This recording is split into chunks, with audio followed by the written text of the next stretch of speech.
Graça e paz, abençoados. Canal Luz da Graça voltando com um assunto com vocês. A graça já foi ou continua? Parte 7. Então, abençoados, o que o irmão Paulo explicou nesses vídeos abaixo, nessa série, é que existiu, a partir do pecado de Adão, existiu dois reinos. Adão criou um reino das trevas, quando ele pecou contra Deus. O reino era um só, interligado, tanto que o homem foi formado com duas naturezas, a física e a espiritual. Mas Adão, no seu pecado, ele rompeu essa relação com o reino espiritual, um acesso direto que ele outrora tinha com Deus. Por isso que a palavra lá em Isaías 14 diz: como caíste do céu, ó estrela da manhã. Quem é essa estrela da manhã apontada em Isaías 14? Está falando justamente do estado espiritual de Adão, o estado de glória. Ele foi considerado a estrela da manhã, o Lúcifer, aquele que é cheio de luz. Ele ali no seu estado de glória, ele foi chamado de Lúcifer, a estrela da manhã, formada por Deus, colocado na criação. Ele era coberto de glória. Quando a palavra se refere a Lúcifer, está falando coberto de luz, de glória, ou portador da luz. E como Adão se apagou, e ele então agora trouxe, ele nas suas vestes, ele gerou, né, na sua cumplicidade com a sua mulher, pelos desejos malignos, né, de oposição a Deus, eles geraram um ser espiritual. Essa cumplicidade de desejo maligno geraram um ser espiritual. E esse ser espiritual agora vem dominar a carne do homem, a mente do homem. E a partir de então, o mundo da criação, que Adão foi retirado do Éden, então ele escolheu viver a vida física, o mundo físico no passado, foi chamado de mundo das trevas, porque Adão se apagou. As vestes se contaminaram, se corromperam, se macularam, então foi chamado de mundo das trevas, aonde um ser espiritual gerado pelos desejos e sentimentos malignos de Adão e a sua mulher, agora esse ser gerado por homem e mulher pelos desejos espirituais, então ganha-se uma vida espiritual, esses desejos, e gerando uma vida espiritual, um ser maligno, dominador do mundo físico, o mundo da carne. Então agora esse ser vem dominar sobre a criação, sobre a carne. Então é chamado de mundo das trevas. Adão, no seu estado apagado, gerou junto com a sua mulher. E ele agora já não é mais o Lúcifer, o portador da luz. Essa luz foi apagada. É agora trevas. Ele trouxe as trevas para a criação.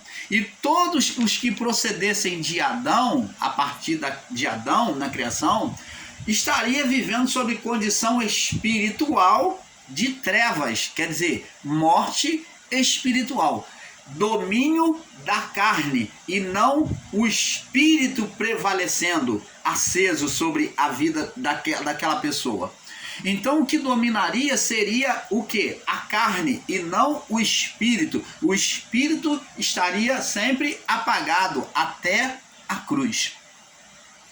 Então Cristo agora, quando vem, ele vem ser o segundo Adão, ou o portador da luz, o segundo Lúcifer.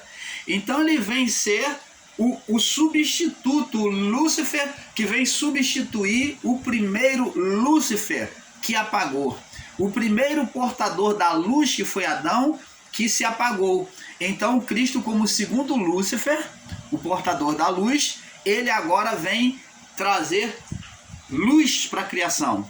Ele vem fazer os espíritos reluzirem, receber vida. Então, como os discípulos estão recebendo a sua palavra, Então Jesus, ele disse uma determinada feita, né, ensinando, ele disse: eu sou a luz do mundo, aquele que me segue não andará em trevas. Então ele diz que ele é o Lúcifer, a estrela alva, ou Lúcifer, ou a estrela alva, ou a estrela do amanhã. Então ele vem brilhar depois de tantos e tantos séculos. Aparece a luz, vem brilhar a luz de Deus em meio ao mundo das trevas, o reino da carne. Então Cristo vem brilhar como a luz. Essa luz, amados, não é luz física, é luz espiritual. Entenda, como as trevas não são trevas físicas, essa visível aos nossos olhos, mas as trevas do nosso mundo, da nossa noite, não. São trevas espirituais, é condição espiritual, de condenação. Então preste atenção. Agora Cristo, como o novo Lúcifer, né? O Lúcifer que vem substituir o primeiro que se apagou, como segundo Adão, Cristo vem iluminar. Ele diz: eu sou a luz do mundo.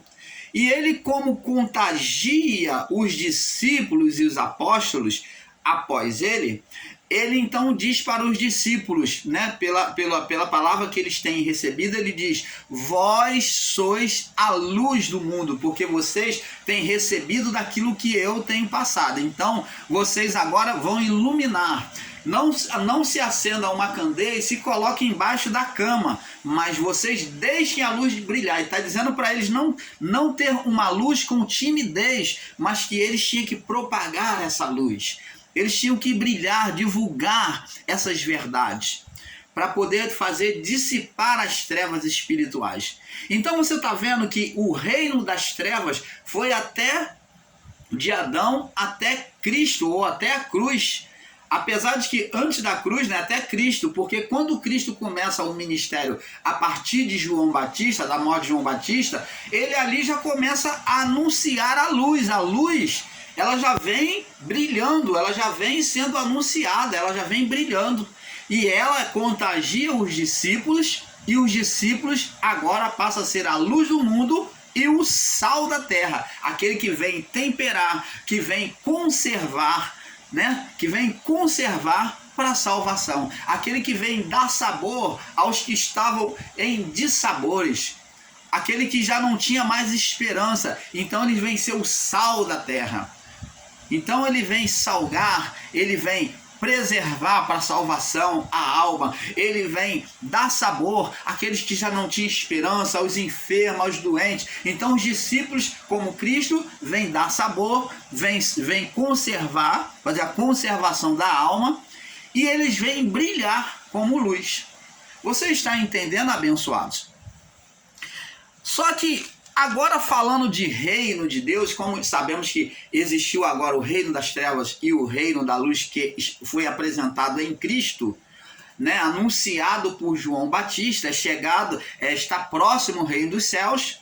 João Batista, no seu ministério, após a sua morte, então Cristo começou, ele prosseguiu, ele prosseguiu após João Batista. Quando viu que João Batista estava preso, ele prosseguiu em anunciar o reino que João Batista veio anunciando, o reino de Deus. Agora Jesus ele vem anunciar: é chegado a vós o reino de Deus. Se Jesus está falando de reino de Deus, meu amado, minha amada irmão, é porque existia um outro reino. E não é só reino da carne, mas esse reino da carne, em Deus, ele tinha um nome. Na visão espiritual ele tinha um nome, era chamado de reino das trevas. O reino da carne foi chamado de reino das trevas. Por quê? As trevas dominavam a mente, a carne do homem. Por isso que tanto o reino das trevas como reino da carne são a mesma coisa.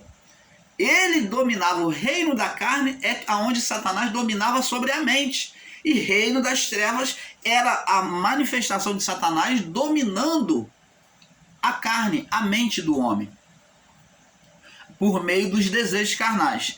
Então, preste atenção.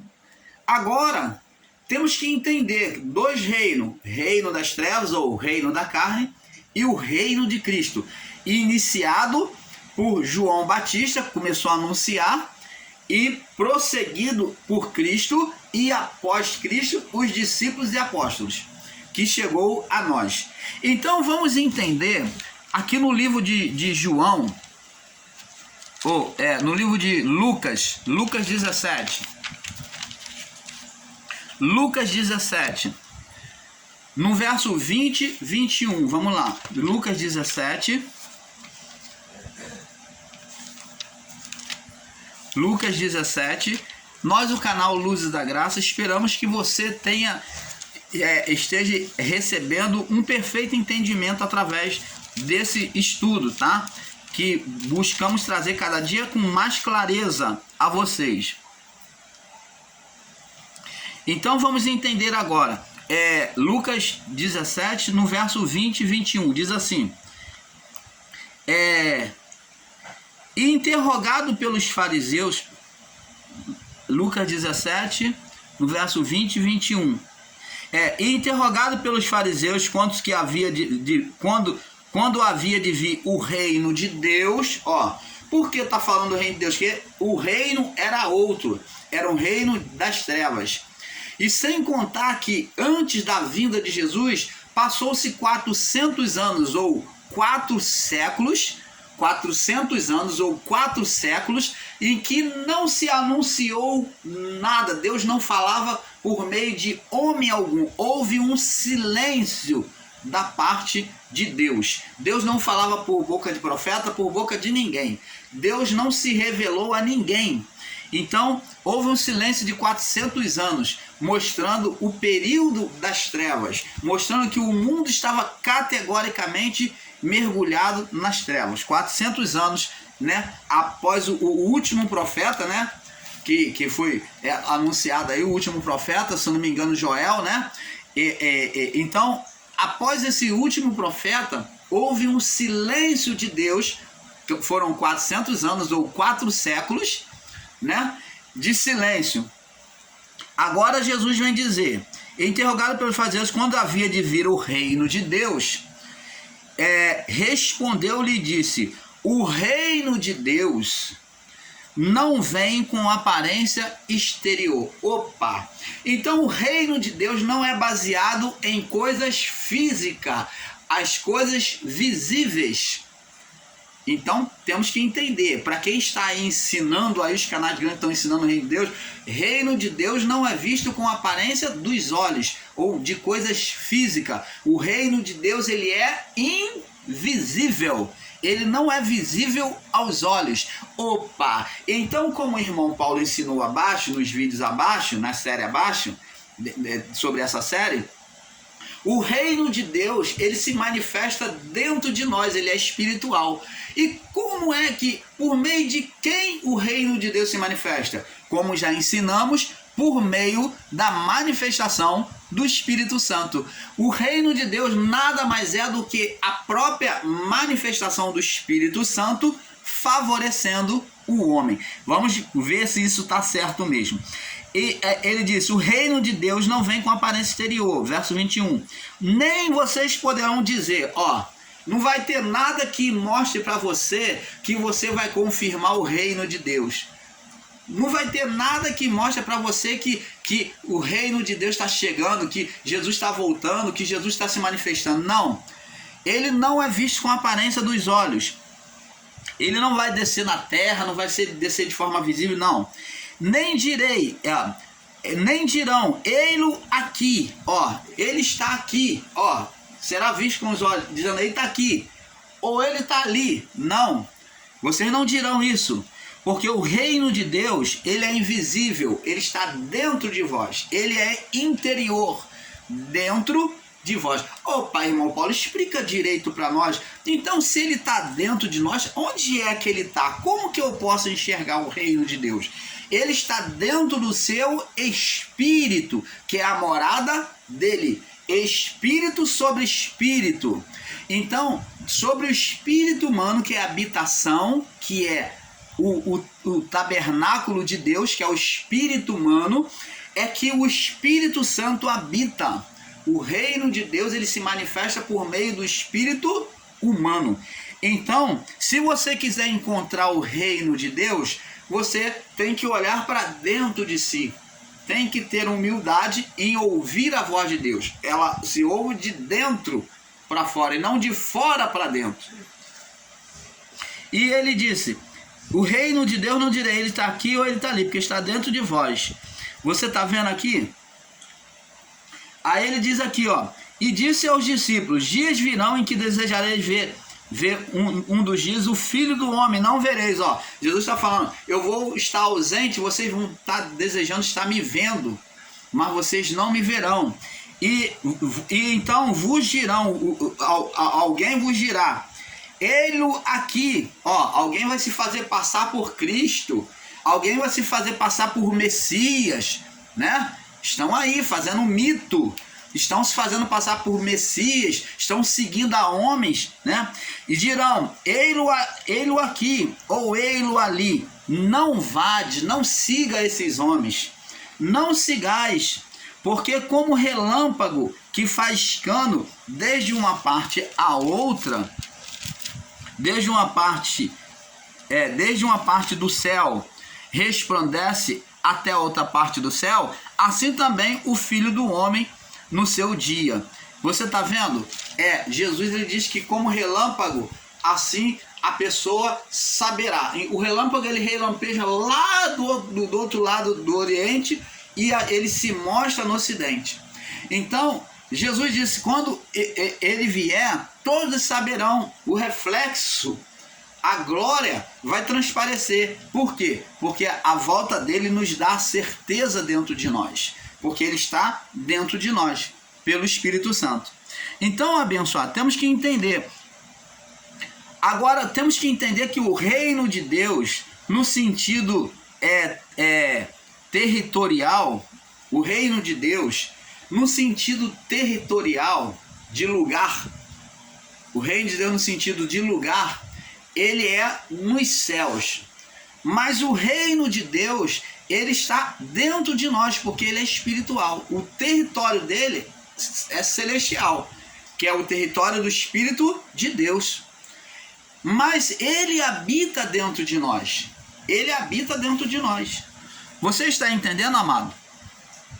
Então, o reino de Deus, ele foi representado na parábola das bodas, como as vestes do homem, ele foi apresentado como as vestes do homem. Jesus disse sobre na parábola das bodas que um dos convidados, quando ele manda convidar somente os judeus, e os judeus não querem vir, se esquiva um, se esquiva outro, tem que fazer isso, tem que fazer aquilo.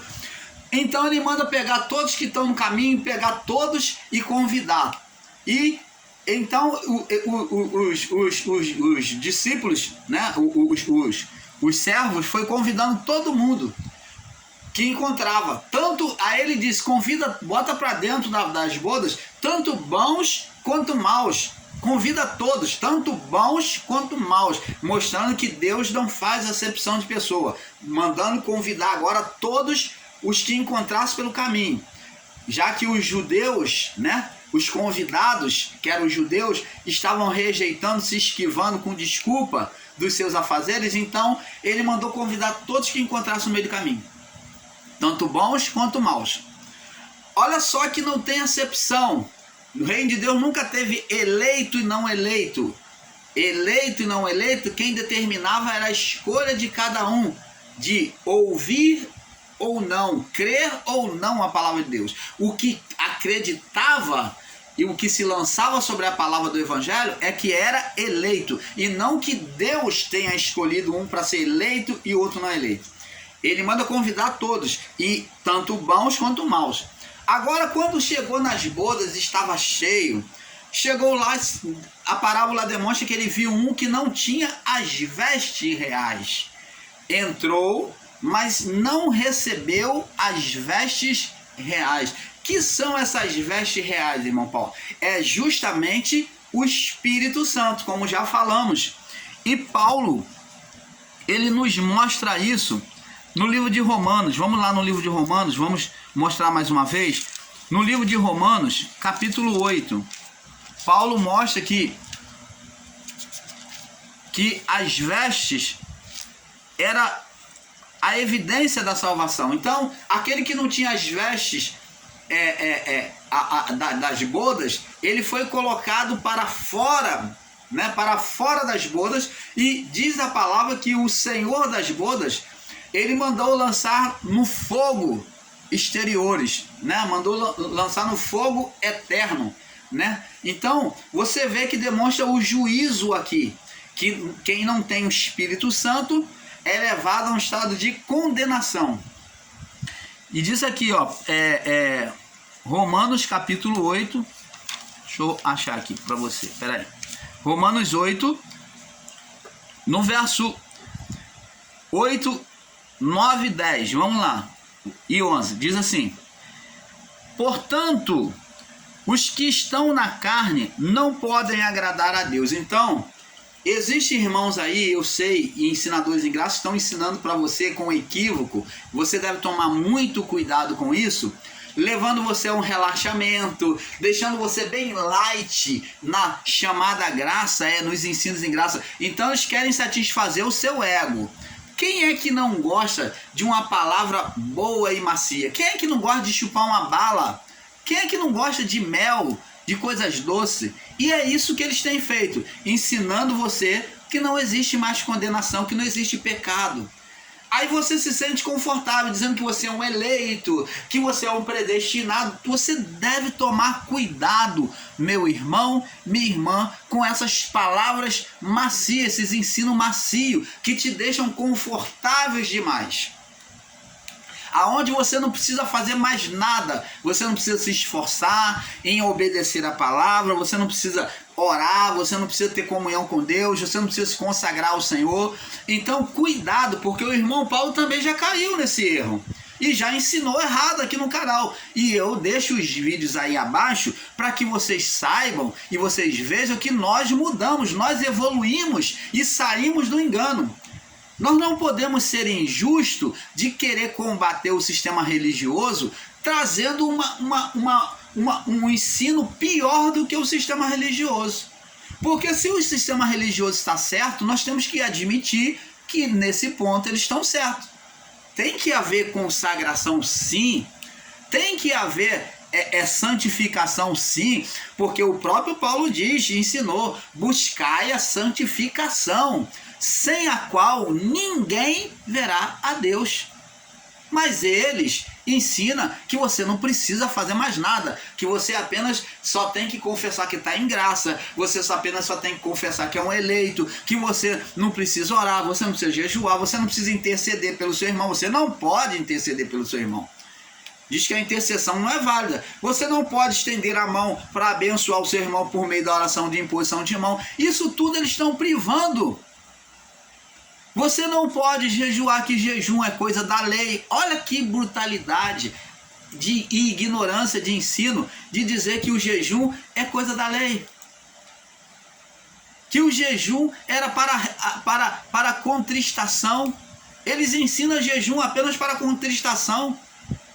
Mas se esquecendo que jejum era uma forma de separação, de consagração a Deus também. Não só forma de contristação quando morria um familiar, quando a pessoa estava errada com Deus, entrava, mostrava o seu lamento no pó e na cinza, de contristação, de arrependimento. Mas também de arrependimento e consagração e separação diante de Deus. Deus, antes do povo atravessar o Mar Vermelho, o povo de marchar para o deserto, o povo se consagrou ao Senhor com jejum e oração. O povo, na saída do Egito, na passagem do Mar Vermelho, o povo se consagrou ao Senhor. Na passagem do Rio Jordão, para passar de um lado para o outro, Josué falou: agora vocês se preparam, que o Senhor mandou, se santifica ao Senhor para a gente passar a esse Jordão. E passaram com o pé seco, igual na passagem do Mar Vermelho. Você está vendo, abençoado? Consagração. Ali não tinha nada de tristeza, não. Mas foi para consagrar, para ser estar diante de Deus como uma propriedade consagrada, separada do Senhor. Então eles ensinam para você que não precisa se consagrar, mas nós vemos que tem que haver separação, sim, tem que haver consagração. Paulo diz, portanto os que estão na carne não podem agradar a Deus. Buscai a santificação, sem a qual ninguém verá a Deus. Você não vai ver Deus se você não se consagrar, se você não se santificar para Deus, né? Se você não se separar das coisas do mundo, das coisas da carne. Aí Paulo diz mais no verso 9, vós, falando para os cristãos de Roma, vós, porém, ele acreditando nos irmãos, vós, porém, não estáis na carne, porque eles ouviam, estavam ali desejosos da palavra de Deus, mas no Espírito, Espírito com letra maiúscula, quer dizer, ouvindo a voz de Deus. Vós não estáis na carne, mas vocês estão ouvindo e desejosos a voz de Deus.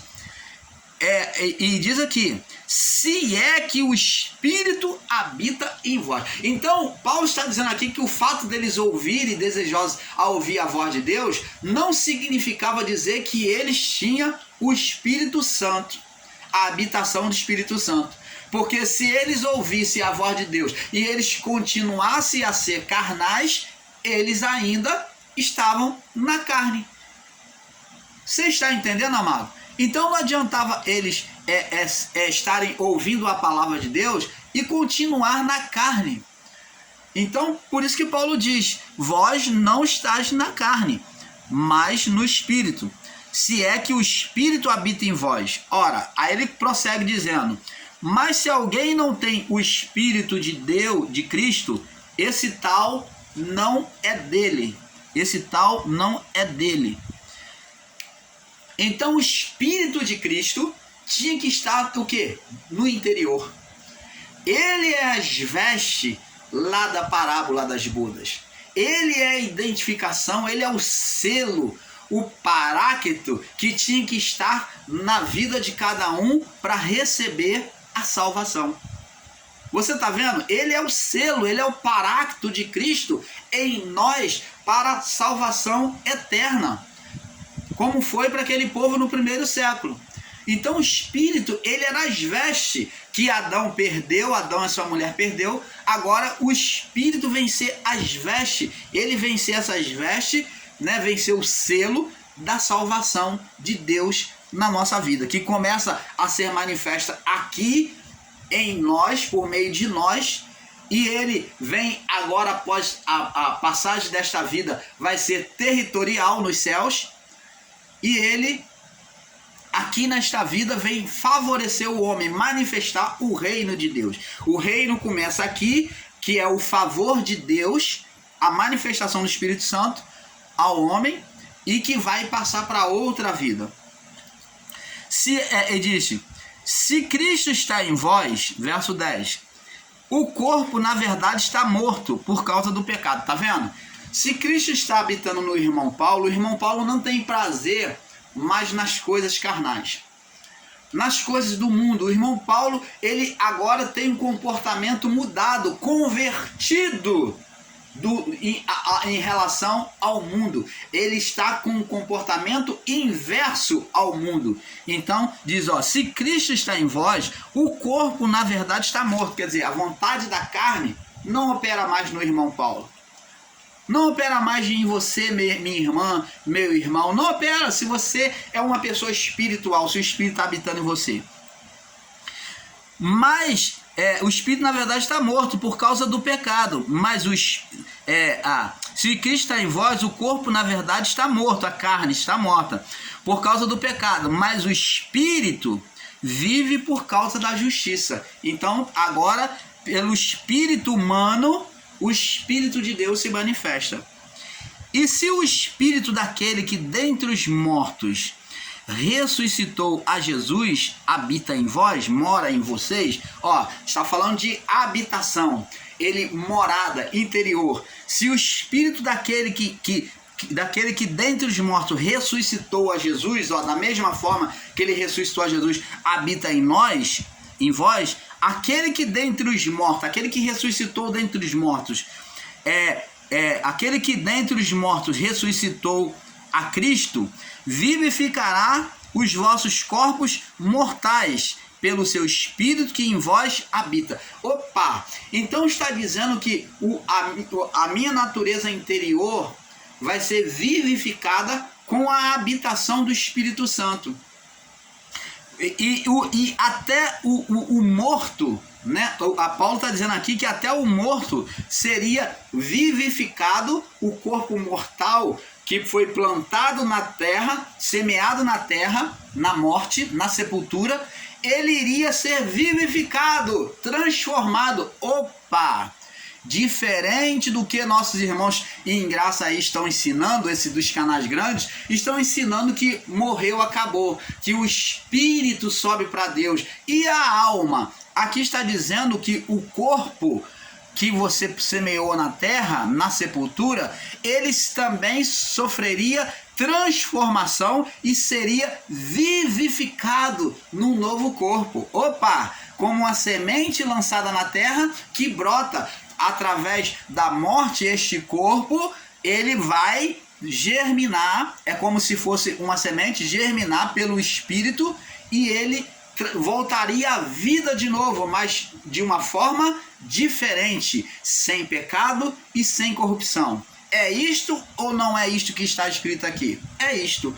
Paulo está dizendo, se o Espírito daquele que dentre os mortos ressuscitou a Cristo, da mesma forma que ele ressuscitou o corpo de Cristo, Cristo Jesus habita em vocês, aquele que dentre os mortos, que é Deus, ressuscitou a Cristo, também vivificará os vossos corpos mortais da mesma forma que ressuscitou a Cristo. Cristo não voltou com aquele mesmo corpo mostrando, tá aqui a marca do escravo nas minhas mãos, Tomé, tá aqui, olha aqui do meu lado aqui, que fui transpassado, põe a tua mão aqui. Ele não ressuscitou com o mesmo corpo, meu irmão, minha irmã? Foi. Então, é este corpo físico que é semeado na terra, que voltará transformado. Só que assim como Cristo, o corpo dele atravessou paredes, era o mesmo corpo, mas de forma transformada. Aquele corpo atravessou paredes, estando de portas fechadas, ele entrou e mostrou, e ele subiu com aquele mesmo corpo. Opa! Canal Luzes da Graça, trazendo a perfeita revelação do Pai a você. Então, não tem nada disso de que morreu, acabou, não. O corpo, ele é semeado, ele vai ser transformado para voltar para Deus. É ele que vai comparecer diante de Deus. Todos os mortos receberão um corpo, até os ímpios receberão um novo corpo para poder sofrer o juízo. Todos nós. Então, abençoado, vamos passar para a próxima parte, porque é um pouco aqui, um pouco ali.